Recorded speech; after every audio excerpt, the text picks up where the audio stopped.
la une de ce journal. Ce jeudi 17 juin 2021, l'ex-président Laurent Gbagbo est de retour en Côte d'Ivoire. Face aux perturbations sur le réseau électrique et la coupure d'électricité, les membres de la compagnie ivoirienne d'électricité se sont réunis à la Confédération générale des entreprises de Côte d'Ivoire. Objectif, répondre aux attentes des chefs d'entreprise. Et puis, le Conseil de l'entente des loteries nationales et la LONASI lance un concours dénommé Jeunes et entrepreneurs au bénéfice des jeunes et des femmes à l'occasion de la 27e édition du tirage de la tranche commune Entente des loteries nationales. Des détails dans cette édition.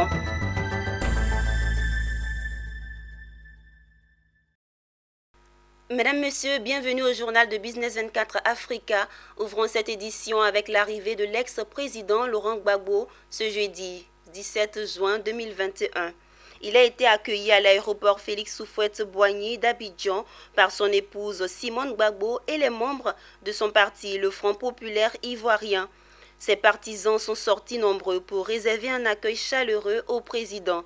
L'ancien président ivoirien Laurent Gbagbo a été définitivement acquitté par la Chambre d'appel de la Cour pénale internationale. Il était accusé de crimes contre l'humanité et de crimes de guerre. La CPI a donné raison au juge de première instance qui avait déjà acquitté Laurent Gbagbo en 2019. Il est donc définitivement libre, tout comme son ancien ministre de la Jeunesse Charles Blé Goudé. C'est un homme totalement blanchi qui fait son retour en Côte d'Ivoire et selon de nombreux observateurs, Laurent Gbagbo va peser de tout son poids pour la réconciliation nationale. Tout autre chose à présent dans cette édition. Les perturbations sur le réseau électrique et les coupures d'électricité entraînent sur la période d'avril à août 2021 un déficit de 200 MW. Face à cette situation, les responsables de la compagnie ivoirienne d'électricité CIE se sont réunis à la CGC pour parler du sujet et répondre aux attentes des chefs d'entreprise, mais aussi de présenter la politique et la stratégie du secteur de l'énergie. Pierre Tebeu et Richard Akeke nous font le point. Depuis fin avril 2021, la coupure du courant a fortement perturbé le secteur privé avec comme conséquence la baisse des activités. Il est confronté aujourd'hui à la baisse de son chiffre d'affaires, à la croissance de ses charges, à la perte et à la résiliation de certains contrats à l'export et à la menace de licenciement sur les employés. Par ailleurs, on constate la hausse des prix des matières premières sur le marché local. C'est pourquoi il faut anticiper et c'est la raison de cette rencontre de la compagnie avec les chefs d'entreprise du secteur privé. Cette situation n'est pas sans conséquence sur la compétitivité de nos entreprises, qu'elles soient petites ou grandes, voire leur disparition. Dans ce cadre, le secteur privé doit anticiper pour se prémunir des crises en préservant ses performances à long terme. Nous avons l'obligation de voir comment nos entreprises peuvent renforcer leur aptitude à résister à deux chocs, à savoir le Covid et bien entendu le rationnement de la fourniture d'électricité. Une coupure qui appelle à se questionner sur la fin de cette crise de fourniture de l'énergie. Le patronat s'interroge. Le programme d'investissement à moyen et long terme du secteur de l'électricité sera-t-il mis en œuvre et tenu? Faut-il que le secteur privé investisse dans des ouvrages de production de substitution? On l'a vu. Et puis, bien entendu, les investissements au niveau des énergies renouvelables, de l'efficacité énergétique, vont-ils bénéficier de mesures d'accompagnement pour faciliter, je dirais, leur développement? Enfin, les investissements en cours et à venir vont-ils permettre de garantir, suite aux effets du rationnement, une énergie électrique en quantité, en qualité, bonne qualité et surtout à moindre coût. Un plan de relance s'impose et la compagnie d'électricité en est consciente pour maintenir la Côte d'Ivoire sur le chemin de la croissance de ses entreprises. Cette rencontre a été initiée pour permettre au secteur privé de réfléchir sur des opportunités qui s'offrent à lui. Le but de la rencontre étant vraiment d'insurer le secteur industriel sur la capacité de la Côte d'Ivoire à faire face à son ambition de développement économique. À travers cette rencontre, en collaboration avec le comité de veille, le patronat prend acte du contexte de vulnérabilité des entreprises et cherche des solutions pérennes. Les responsables de la plateforme Incube Ivoire ont lancé en Côte d'Ivoire avec leur partenaire le think tank CIRAC. C'est un club international de réflexion sur l'agriculture et le cacao. Ce club propose un cadre d'échange, de concertation, d'expérimentation et de valorisation du secteur agricole ivoirien. Mondésir Nascimento et Marius Seri. L'agriculture ivoirienne représente plus de 25% du produit intérieur brut, emploie plus de 50% de la population active et fournit 40% du volume mondial de cacao. Malgré ce record, le secteur agricole ivoirien reste sous-développé, moins compétitif et a du mal à créer des emplois durables. Pour y remédier, le CIRAC, Club international de réflexion sur l'agriculture et le cacao, a été lancé à Abidjan. L'objectif est d'inciter, inspirer et innover pour une agriculture durable et pourvoyeur d'emplois stables. C'est un club de réflexion, c'est un cadre sur lequel on va réunir entrepreneurs, étudiants, chercheurs, personnes du monde professionnel pour réfléchir sur des sujets de l'agriculture. Vous le savez, la Côte d'Ivoire est un pays agricole et aujourd'hui 60% de notre population vit de l'agriculture, alors que cette agriculture n'est pas forcément structurée. Il y a beaucoup de moyens qui sont mis en œuvre dans le domaine agricole, mais on se rend encore compte que nos parents qui sont dans les champs, nos parents qui produisent ou qui travaillent la terre ne vivent pas décemment. Et aujourd'hui, en mettant en place ce think tank-là, c'est de pouvoir mettre ces sujets-là sur la table, mais aussi, c'est de pouvoir emmener notre jeunesse, parce qu'aujourd'hui, on se dit que c'est par la jeunesse qu'on peut innover dans ce secteur, et c'est de pouvoir emmener notre jeunesse à croire en l'agriculture et surtout à arriver à faire des produits agricoles pour que nous, consommateurs, on puisse consommer. Ce think tank développé par Incube Ivoire a reçu le soutien de la Belgique à travers la présence et l'appui de son ambassadeur à Abidjan. Pour lui, la Côte d'Ivoire est le premier pays producteur de cacao et la Belgique, deuxième plus gros exportateur de chocolat. Les experts de ces deux pays pourront échanger via le CIRAC afin de rendre durable la production de fèves et de produits chocolatiers. La chaîne de valeur du cacao offre beaucoup de possibilités pour ces initiatives innovantes et durables, permettant de générer davantage de valeur ajoutée. Les étudiants du projet de gestion virtuelle se familiariseront avec le secteur grâce à des contacts facilités par l'ambassade de Belgique, on l'a mentionné, et qui les amèneront à découvrir la potentialité entrepreneuriale du cacao en Côte d'Ivoire. Vous savez, la Côte d'Ivoire, la Belgique, est le deuxième plus gros exportateur de chocolat au monde. La Côte d'Ivoire est le premier exportateur de cacao au monde, et les Pays-Bas est le premier importateur de cacao. Donc, c'est dire que nous sommes réunis non seulement entre amis, mais entre experts et acteurs du monde du cacao et du chocolat. Le CIRAC est constitué pour son départ autour d'un noyau d'une dizaine de personnalités. Il s'agit entre autres du Dr Sangaré Yaya, secrétaire général du FONSTI, M. Assemian, ex-directeur des études du groupe INSEC, et Akos Herman, premier conseiller de l'ambassade de Belgique en Côte d'Ivoire. Un acte historique a été posé dans le secteur de la gestion durable de l'écosystème marin et côtier ivoirien. Il s'agit de l'élaboration du premier rapport de l'environnement marin et côtier de la Côte d'Ivoire, en abrégé REMSI. Au cours d'une cérémonie ce mercredi 16 juin, le rapport a été remis à l'ensemble des parties ayant contribué à son élaboration. Le ministre de l'Environnement et du Développement durable y était. La Côte d'Ivoire a désormais un guide pour l'accompagner dans la gestion de son écosystème marin et côtier. Il s'agit du premier rapport sur l'état de l'environnement marin et côtier de la Côte d'Ivoire, REMSI, un recueil d'informations et de données sur l'état de santé du milieu marin et côtier qui résume Près de 2 années de travail autour des thématiques telles que les forêts, les mangroves, la pollution, la pêche, l'érosion côtière et l'activité industrielle. Plusieurs parties prenantes ayant contribué à son élaboration, notamment le Centre ivoirien d'antipollution SIAPOL et la Convention d'Abidjan pour l'océan, ont fait état d'un écosystème marin agressé. On observe par exemple que les stocks des ressources halieutiques sont en danger. On observe une diminution effectivement des stocks de poissons qui sont estimés à 100 000 tonnes en 2018, correspondant à un manque à gagner d'environ 1 milliard de francs CFA. La destruction des mangroves sur le littoral par les activités d'exploitation constitue une pression importante. Les raisons sont diverses, les travaux d'infrastructure, la coupe du bois de mangrove pour le bois de chauffe.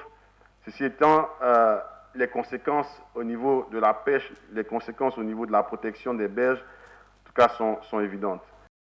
Cette cérémonie a été l'occasion pour le ministre de l'Environnement et du Développement durable, Jean-Luc Assy, de dédicacer le rapport avant de le remettre au préfet des régions situées sur le littoral ivoirien. Il a souhaité que ces derniers jouent leur rôle de canal d'information auprès de leur population dans le but de réduire l'impact négatif et la pression des activités humaines sur l'environnement. Face aux menaces qui pèsent sur l'environnement marin et côtier ivoirien, le rapport propose 2 options de gestion. Celle de l'inaction, qui privilégie que l'on continue sur les tendances actuelles, et celle du changement qui appelle une révision du système de gestion dans son ensemble. Nous sommes donc tous interpellés à faire en sorte que la zone marine et côtière ivoirienne, qui représente une zone d'intérêt stratégique à la fois sur le plan démographique, économique et environnemental, continue de soutenir le développement de ce pays, tant pour les générations présentes que futures. La Côte d'Ivoire se développe et cela a un impact sur notre environnement. Et cet environnement, nécessairement, doit être suivi, entretenu et protégé. Et ce rapport fait un travail important sur tous les domaines qui doivent être protégés et que dès que nous rentrons dans nos différentes circonscriptions, nous allons restituer le contenu auprès de nos populations. Notons que cette rencontre se place dans le cadre de la quinzaine nationale de l'environnement et du développement durable, édition 2021. Prévue du 5 au 17 juin, elle s'est composée de plusieurs activités, notamment la Journée mondiale des océans JMO et le plan Polumar. Des activités dont l'objectif est d'accentuer la sensibilisation pour la protection de l'environnement en Côte d'Ivoire. C'était un reportage signé Walter Kofi et Richard Akeke à l'occasion de la 27e édition du tirage de la tranche commune entente des loteries nationales. Le Conseil de l'entente et la LONASI ont lancé un concours dénommé Jeunes et Entrepreneurs. Il s'agira pour les jeunes et les femmes de présenter un projet à l'issue duquel les 6 meilleurs sélectionnés bénéficieront d'un financement de 5 millions de francs CFA chacun. Daniel Kodjo et Tima Traoré. 30 millions de francs CFA disponibles pour les jeunes et les femmes engagés dans l'entrepreneuriat en Côte d'Ivoire. Ce financement du Conseil de l'entente des loteries nationales trouve son sens dans le soutien à la création d'entreprises des jeunes. À l'issue des concours jeunes et entrepreneuriat, femmes et activités génératrices de revenus, 6 projets seront retenus et financés à hauteur de 5 millions chacun. À partir de la 25e édition au Togo, le secrétariat exécutif a décidé de mettre l'accent sur l'autonomisation des jeunes et des femmes en organisant un concours jeunes et entrepreneuriat. Le concours vise à sélectionner et à primer les 3 meilleurs projets de création d'entreprises innovantes par des jeunes. 200 projets avaient été reçus par le jury. 3 ont été retenus et financés à hauteur de 5 millions de francs CFA par projet. Il s'agissait dans l'ordre de mérite d'un projet de production de jus de pomme d'Anarcade présenté par une jeune femme, du projet d'une unité de production de charbon écologique à base de matières premières renouvelables, d'un projet d'élevage de moutons. L'opération a été répétée au Niger l'année dernière avec l'organisation de 2 concours, Jeunes et entrepreneuriat, femmes et activités génératrices de revenus. 6 projets à raison de 5 millions de francs CFA par projet ont été financés. C'est la même opération qui sera répliquée en Côte d'Ivoire cette année. À l'occasion du tirage en Côte d'Ivoire, la LONASI s'engage royalement dans la révélation de champions nationaux. La Loterie nationale de Côte d'Ivoire accompagne le concours avec une prime de 500 000 francs CFA qu'elle compte remettre aux candidats classés 4e et 5e. Un événement important avec un programme alléchant. Je voudrais donc lancer un appel à tous les jeunes et à toutes les femmes qui rêvent d'entreprendre ou de renforcer leurs acquis. Le Conseil de l'Entente et la tranche commune Entente leur offrent une belle opportunité pour réaliser leurs rêves. Ils doivent saisir cette chance, cette opportunité. Les projets devront être soumis au plus tard le 6 août 2021. Un comité va sélectionner les 10 meilleurs projets, soit 5 par catégorie, avant que le jury n'en retienne les 6 qui recevront chacun 5 millions de francs CFA. Rendons-nous dans le département de Sakassou, au centre de la Côte d'Ivoire, plus précisément dans le village de Nanglais. Dans quelques mois, ce village aura son centre de santé et c'est le fruit d'un partenariat entre la Loterie nationale de Côte d'Ivoire et le comité Miss Côte d'Ivoire. Le centre de santé de Nanglais comprendra entre autres une salle d'attente, une salle de soins, une pharmacie. Les travaux vont durer 90 jours. Reportage.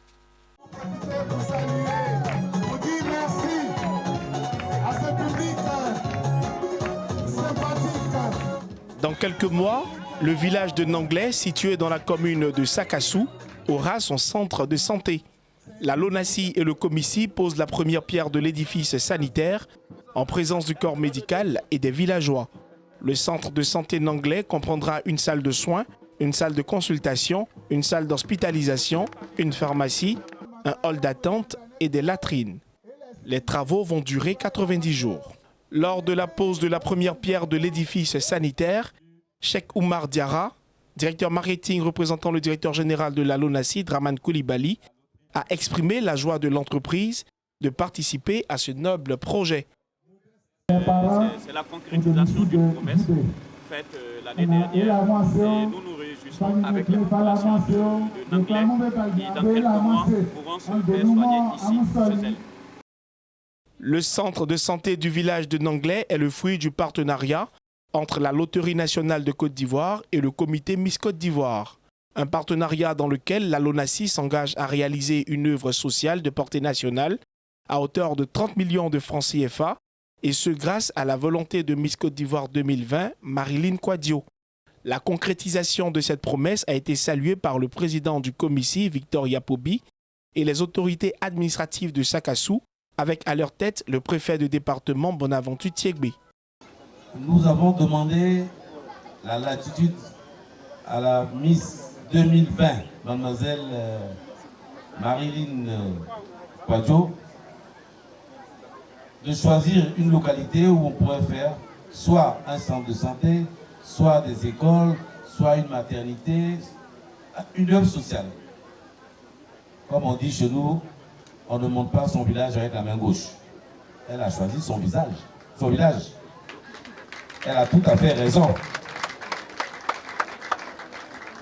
Parce que quand ce centre sera effectif, et je pense que l'entrepreneur est là, dans 3 mois, nous reviendrons. Fasse Dieu que la pierre que nous venons de poser puisse prospérer et que vous soyez... Depuis plusieurs années, un partenariat lie la LONASI au comité Miss Côte d'Ivoire. La prochaine Miss Côte d'Ivoire 2021 est informée. Ce sera à cette future reine de la beauté 2021 de choisir la prochaine œuvre sociale à réaliser par la LONASI. Rendons-nous à Yamoussoukro. Une séance d'information parlementaire s'est tenue à la Fondation Félix Houphouët-Boigny de la recherche de la paix de Yamoussoukro. Le Sénat recevait le président de l'Académie des sciences, des arts, des cultures d'Afrique et des diasporas africaines, ASCAD. Occasion pour lui de sensibiliser ses hôtes sur les questions environnementales et de développement. Charles Kouakou dans un récit de Pierre Tebeu. Il était face au sénateur de Côte d'Ivoire, le premier responsable de la société savante ASCAD, l'Académie des sciences des arts, des cultures d'Afrique et des diasporas africaines. Le professeur Asseipo les a entretenus sur l'anthropocène et la problématique du développement en Afrique. Asseipo a affirmé que l'homme est allé un peu trop loin dans la mauvaise gestion de ses rapports avec la nature, entraînant de nombreux désagréments qui impactent négativement son existence terrestre. Il a estimé qu'il est temps d'agir avant qu'il ne soit trop tard, car point n'est besoin d'avoir peur, mais il faut plutôt réfléchir, parce que ceux qui ont peur, ce sont ceux qui ne réfléchissent pas. Pour le président Asseipo, tout ce qui arrive dans le fonctionnement normal d'une société doit arriver. Il y a bien sûr le hasard, mais la connaissance fait que l'impact du hasard se réduit par l'anticipation. Nous ne sommes pas réconciliés avec la nature. Nous allons maintenant vers une problématique de symbiose. Et pour passer d'un système à l'autre, il faut réfléchir, parce que ce n'est pas de l'automatisme. Ils sont venus ici, chez les vénérables, ce sont nos dirigeants qui pensent, n'est-ce pas, le pays. Nous voulons apporter des informations pour qu'ils tiennent compte de cela. La vice-présidente du Sénat, Emilienne Bobi Assa, a salué le président de l'ASCAD et les membres de sa société pour avoir accepté de descendre de leur piédestal et offrir ainsi de la matière aux sénateurs pour légiférer. L'homme est allé trop loin et eux, ils attirent l'attention des uns et des autres. Nous sommes là pour légiférer. Il nous faut de la matière. La raison pour laquelle ils sont venus, ils sont descendus de leur piédestal jusqu'au Sénat, nous les accueillons comme des frères, comme des intellectuels, des sachants. Pour rappel, l'Académie des sciences, des arts, des cultures d'Afrique et des diasporas africaines ASCAD a été créée le 1er septembre 2003. C'est une organisation publique spéciale qui contribue au développement et au rayonnement des arts, des cultures d'Afrique et des diasporas africaines en vue de la croissance économique, du progrès social, du développement intégral de la personne et de la culture de la paix. Direction San Pedro pour terminer. Le CAFOB a organisé une journée porte ouverte dans le cadre de ses activités de fin d'année des élèves maîtres de la première année au sein de l'établissement. 3 sujets ont meublé cette journée. Il s'agit entre autres de l'éducation financière et les droits et obligations du fonctionnaire. Abel Kouao, Nadia Eounoud. À San Pedro, les élèves maîtres de la première année du CAFOB savent qu'ils sont des futurs fonctionnaires de Côte d'Ivoire. C'est pourquoi ils ont inscrit comme activité phare de leur journée porte ouverte cette conférence sur les droits et devoirs du fonctionnaire. Occasion pour le directeur régional de la fonction publique de San Pedro, Seripa Serge Didier, de leur expliquer que les fonctionnaires ont des obligations en contrepartie desquelles ils bénéficient de certains droits fondamentaux. Il s'agit entre autres de la liberté d'opinion politique, syndicale, philosophique ou religieuse, du droit de grève, du droit syndical, à la formation permanente ou encore à la rémunération après service rendu. En contrepartie, le fonctionnaire a obligation d'effectuer des tâches confiées, d'obéissance hiérarchique ou encore obligation de réserve. C'est de nouveaux fonctionnaires. Il était important qu'ils connaissent les droits et obligations afin d'éviter de ne pas faire de mieux se comporter dans l'administration. On a besoin d'une administration de qualité, on a besoin d'une administration plus efficace, on a donc besoin de nous rapprocher des fonctionnaires pour encore agrémenter le renforcement des capacités et permettre à ces fonctionnaires d'être plus efficaces et d'être des modèles. À la sortie de la conférence, le directeur du CAFOB de San Pedro, Doumbia Moussa, et les élèves maîtres de la première année se disent satisfaits. Très satisfaits, vous avez vu l'enthousiasme Vous avez vu l'enthousiasme des élèves depuis ce matin au sport et même maintenant par l'interaction qui a pu être instaurée à travers les questions posées. On a senti vraiment qu'il y a un réel engouement. Autre programme de ces journées portes ouvertes au CAFOP de San Pedro, la sensibilisation sur l'éducation financière. Il s'agit de montrer aux élèves maîtres comment bien gérer son salaire. Une sensibilisation d'autant plus importante quand on sait qu'en Côte d'Ivoire, le corps enseignant ploie sous le joug des usuriers, encore appelés les margouillas. Nous comptons pour l'avenir même signer ou bien nous entendre collaborer avec le docteur de CAFOP pour plus axer le renforcement des capacités dans cette école. Il est mieux que pendant qu'ils sont en formation, ils ont toutes les aptitudes nécessaires pour mieux apprendre. Nous allons apporter notre plus afin que demain on ait une administration plus meilleure et plus efficace. Des activités de divertissement étaient également au programme. Les jeux de culture générale et le sport, facteurs de rassemblement, ont été les autres temps forts de ces journées portes ouvertes. C'est la fin de ce journal. Merci de nous avoir suivis, mesdames et messieurs. Bonne suite de programmes sur Business 24 Africa.